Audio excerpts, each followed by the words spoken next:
Hello, my lovelies. Eileen, Kerlin, Walsh here, welcoming you once again to Where the Road Rises, Law, Lessons, Legacy. In June this year, I was invited to present on my particular brand of relationship building and storytelling to the $1 Million Round Table International Conference attended by 10,000 people in Vancouver, Canada. The $1 Million Round Table is an organization for top producers in the insurance and financial industry. It was the largest, most dynamic event I have ever attended, never mind spoken at, and it was one of the most magnificent experiences of my life. I am sharing the simple tools I spoke of with you in the next two shows, the techniques that have contributed to my success that my international audience loved and are available for all of us to improve our relationships with clients, referral partners, team members, friends, family, and ourselves. I grew up in the Irish countryside, one of 12 children. We had 6 boys, 6 girls, my parents, and our great Aunt Rose in our small farmhouse. This was as recent as the 60s and 70s, not the turn of the century, but we were very rural and very poor, no electricity, no phone, no TV, we didn't even have running water when I was born. In the words of Dolly Parton, though we had no money, I was rich as I could be, however, in the raw material that would fuel my life's work. Looking back on my childhood now, eccentric neighbors, relatives, an occasional man of the roads gathering in our home, it was magical. By the open fire, fueled with turf dug from the ancient hills, the old people told stories of banshees, whiskey stills, blackthorn tree fairy rings, brutal oppression, hunger, uprising, and above all, survival. We listened spellbound. We would not have dreamt of interrupting. Our rural community was small and deeply connected. We attended the same parish school, went to the same church, and shopped in the nearby village. My early immersion in a tight community laid the foundation for my personal and professional success. And that's what I want to talk to you about today. The origins of unity, compassion, and empathy in our brain and nervous system. How to release in ourselves and others reactions that foster love and cooperation rather than intolerance and adversity. And I will encourage you to embrace story as a valuable tool to forge lasting relationships. My parents were hardworking, loving, and loyal. They lived by themselves into their 90s in the farmhouse I grew up in. Together for 70 years, they moved in complete symbiosis. No longer farming, my father tended his vegetables, and my mother, her children long raised, looked after her hens. They drank endless cups of tea and were, to quote the poet Munir, like seashells, constantly murmuring. They had their wits about them. However, when one of them had a health issue or needed to be hospitalized, they both became unmoored. They lost their grip on reality and became ghosts of themselves. When the health scares passed, my parents regained their capacity and came back to us. Looking back, I can see now their relationship with each other kept them healthy. Harvard University started a lifetime study of adult development 80 years ago. They started with 700 young men. Only recently have they started studying women. But 60 of those young men are still in that study today in their 90s. The findings of that study? Our relationships are the benchmark for the quality of our lives. Good relationships and strong social connections with family, friends, and community are key to a rich, long life. The study found that loneliness is a killer, literally. Isolation makes us unhappy, unhealthy, causes our brain to decline earlier and causes us to die younger. So too is conflict bad for our health. Also, it's not just the number of friends that is necessary for this benefit. Rather, it's the quality of close relationships that matter. The Harvard study found it was not cholesterol or weight that predicted how participants at 50 were going to grow old, but how satisfied they were with their relationships. Those who work hard to replace colleagues with playmates, stay connected to loved ones, are happiest in retirement, not those who made the most money or had the most prestigious careers. Warm relationships buffer against the slings and arrows of old age. Even those with physical pain in good relationships have less emotional pain, less suffering, less mood alteration than those in bad relationships or no relationship at all. Secure, attached relationships in our 80s and 90s don't just protect our bodies, they also protect our precious memory. My parents, surrounded by family and friends, immersed in their community and church in the heart of a countryside they loved, stayed sharp and eager towards life. Alone, they melted away. When we lost my mother in the summer of 21, my father lived less than a year afterwards. Their relationship with each other extended their lives. Their bond was not without effort. Creating powerful, meaningful relationships is slow, hard work, but it yields a rich premium that can be had no other way. And while this wisdom is as old as the hills, we easily forget it in our quick fix, binge watch, prime delivery society. Let me tell you a story about one of my clients. Jenny was single in her late 40s. She had raised 3 children and was working as a waitress in a truck stop. George was a truck driver, early 50s, also single, also raised 3 children. Being on the road was not conducive to building a relationship. He was rarely home, and when he was too tired to look for love. After clocking 2 million miles on the road, George thought he had seen it all, coast to coast, every corner of the country. He thought nothing could surprise him, and then he walked into Jenny's truck stop. He was transported to another world. A lonely, content bachelor for over 15 years, he had long stopped thinking about the one. But the moment he laid eyes on Jenny's radiant smile, he knew he wanted to marry her. Jenny took notice of George, but she was more guarded. She was an attractive waitress, had her fair share of flirtatious attention. However, notwithstanding that caution, they were married within a year. And although they had each raised a family, they knew together they had more to give, and they adopted 4 special needs children. Jenny and George were up to the challenge, and the new blended family thrived. But then, a challenge they could never have anticipated was around the corner. Jenny was scheduled for a simple surgery that went tragically wrong.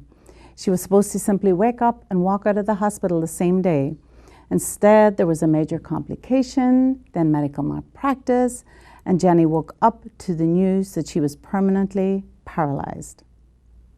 Most people would buckle under this devastating blow.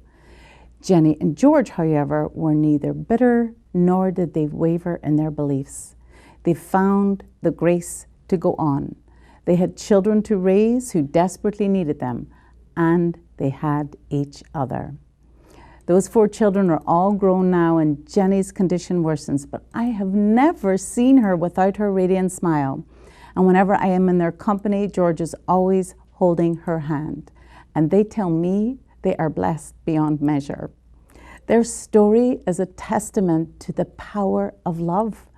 Darwin in The Descent of Man mentions love 95 times. Survival of the fittest, only twice.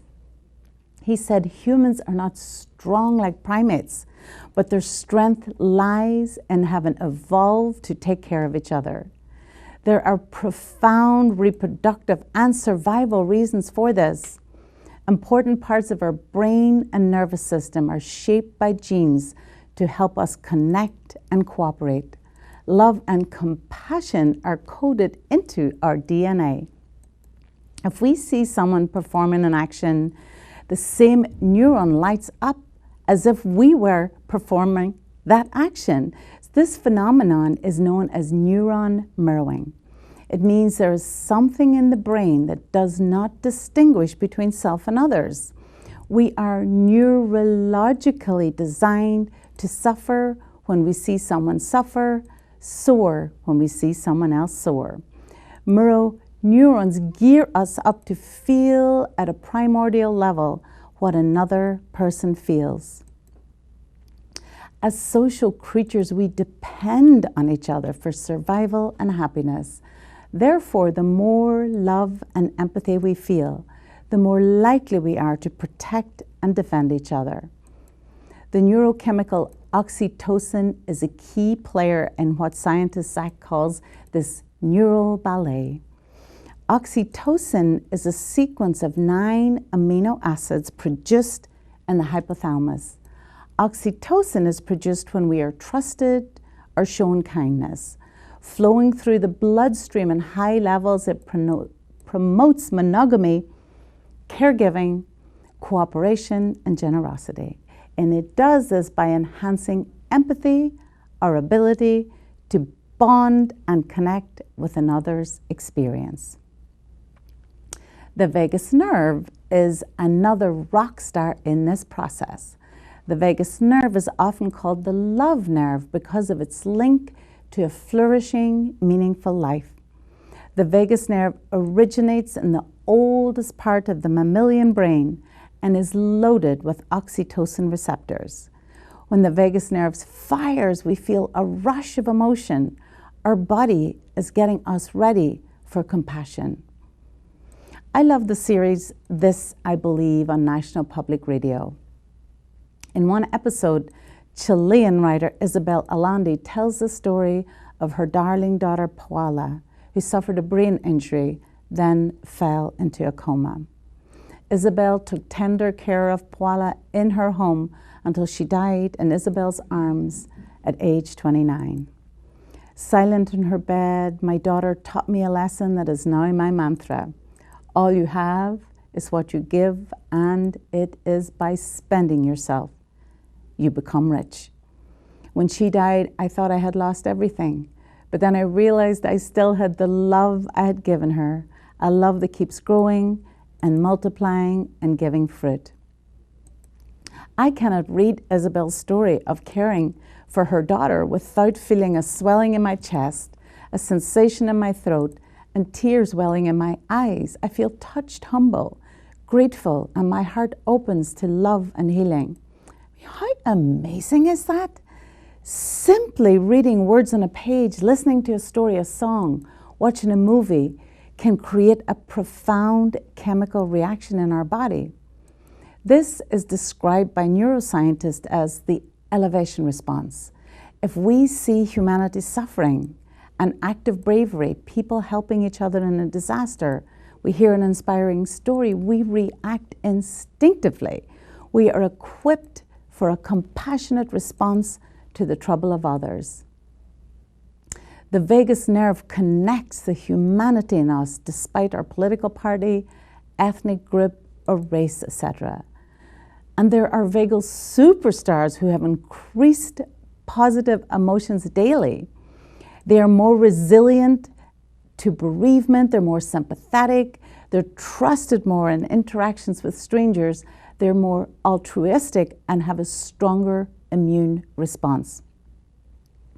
We as business owners, partners, parents, leaders, and friends, we can be vagal superstars too. We can improve our vagal profile by focusing on the other person we are with, their words, tone, body language. Hear what they are not saying. Develop our learned intuition to meet their needs. You can improve your vagal profile by immersing yourself in worlds beyond your own that will expand your mind. Travel and read. It is consistently found that reading makes us more empathetic. We get exposed to what Carlos Castaneda calls the many-roomed mansion beyond the room we were born in. You will begin to see situations far differently, from different perspectives, allowing you to relate to emotions and motives and thought processes far different from your own. Community service is another powerful tool to hone positive chemical responses. Volunteer your time, give from your bounty.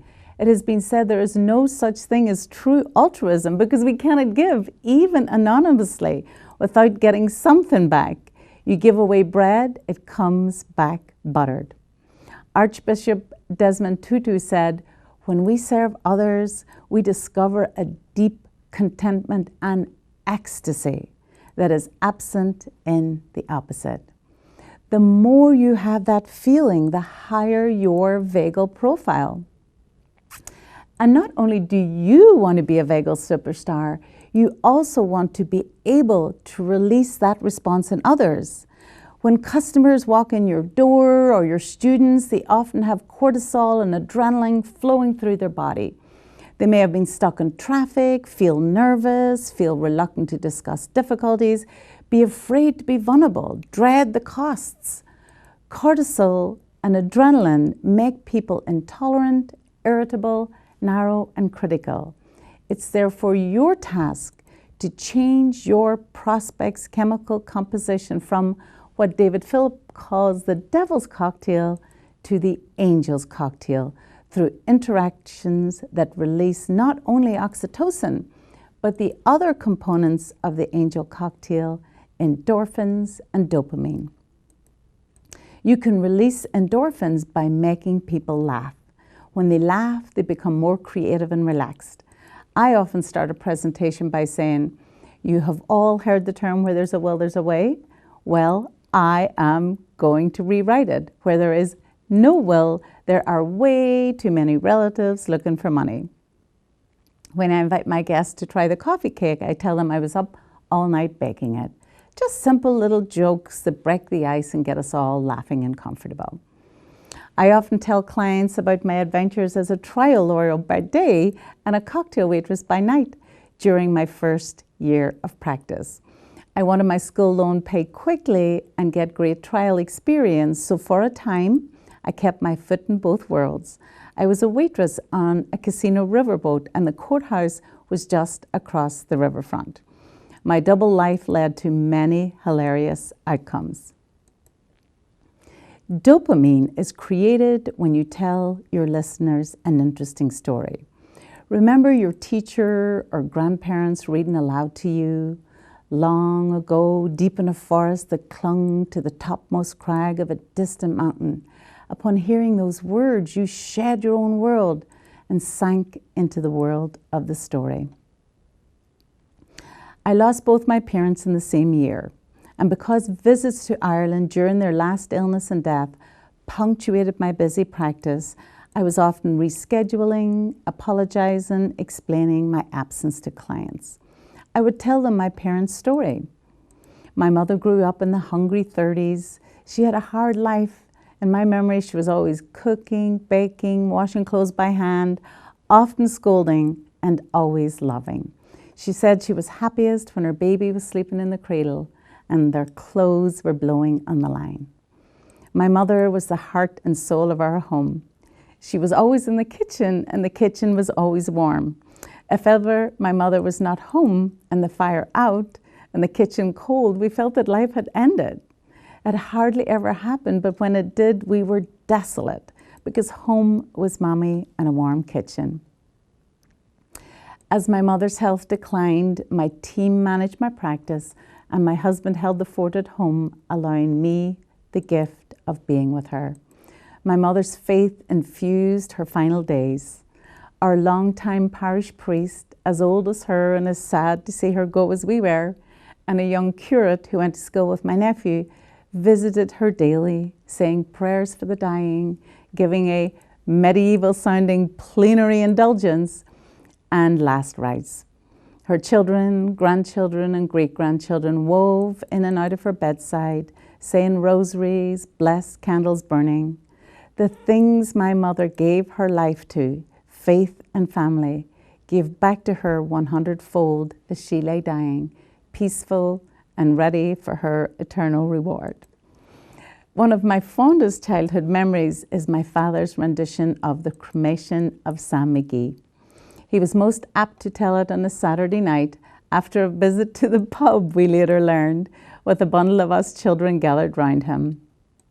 His voice was layered, deep and resonant, his timing and pacing hypnotic. We were transfixed, swept away to the Arctic trails with their secret tales that would make your blood run cold. At my father's wake, we each read a verse in his honor, evoking love and warmth and tearful tenderness. The wash of those words over time and memory is ancient and familiar as all our lives. We still wake our dead at home in Ireland, in the countryside, a ritual all but gone in the rest of the world. We keep vigil with the body through the long hours of the night, drinking tea, whiskey, telling stories, laughing and crying. We never leave the body alone. On the morning of my parents' funerals, their children, first their sons, then their daughters, then grandchildren, neighbours and friends carried their coffins on their shoulders along narrow winding roads, lined with mourners, to their burial in our country churchyard. Clients were kind, patient and understanding. By sharing my story, by releasing oxytocin and dopamines, rather than getting irritated by delay, they were with me in my grief and loss. Look how the whole world a few summers ago was gripped by and emotionally invested in the thrilling rescue of 12 young boys from a cave in Thailand.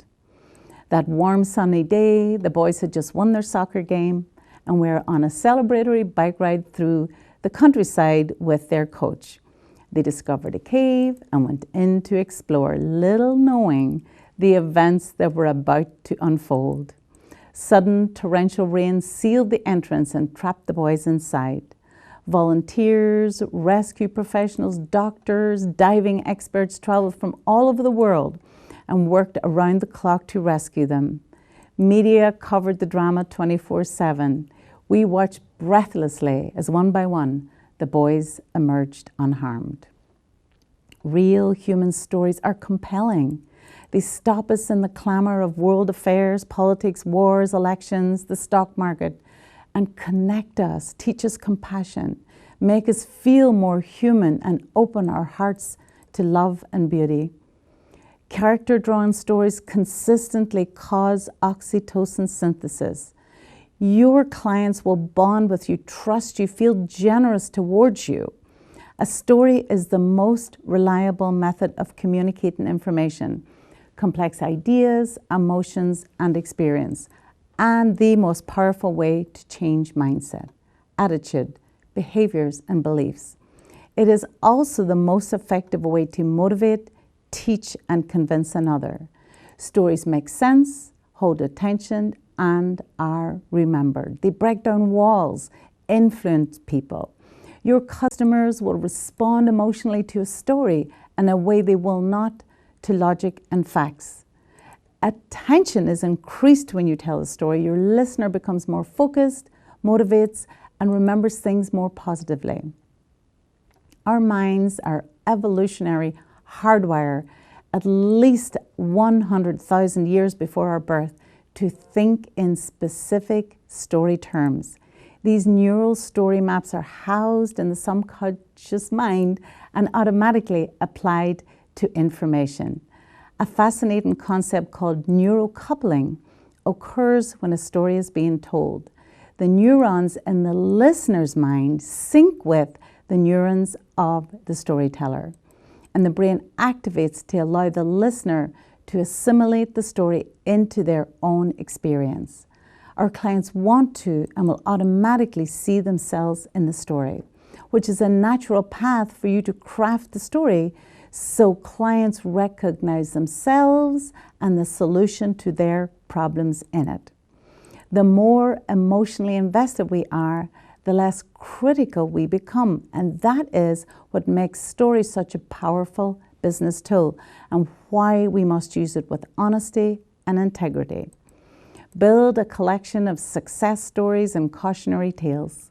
Keep them interesting, simple, and easy to follow. For me, as an estate planning attorney, end-of-life decisions are an opportunity for intimacy and shared vulnerability. Discussion of a client's personal faith, philosophy, skepticism, miracles naturally taps into the storytelling vein. I have a host of client perspective to share on the pain of making end-of-life decisions for loved ones and their relief through planning with me to take this decision out of their children's hands. Celebrity deaths, a common point of reference and interest in with a dash of glamour and intrigue, present an opportunity to illustrate excellent or more often inadequate planning. The mess a grieving family has to confront without planning, the expense of probate, losing money to taxes, litigation claims, and families at war over assets are all fodder for cautionary tales. By contrast, the smooth, private, protected estate administration stories illustrate success. Hone your storytelling art, your eloquence, your command of the language, and your way with words. Use visual language and draw your listener into the story so they are right there with you by the bedside, the graveside, or in the courtroom. You do not have to be a natural. You don't need a pipe, a cap, and a fireside. This is a skill you can perfect. A great way to improve is to read aloud. If you have young children or grandchildren, you have a ready-made audience to practice with. An old elocution trick is to read aloud from Shakespeare, Dickens, or the King James Bible. The archaic language slows you down and forces you to articulate clearly.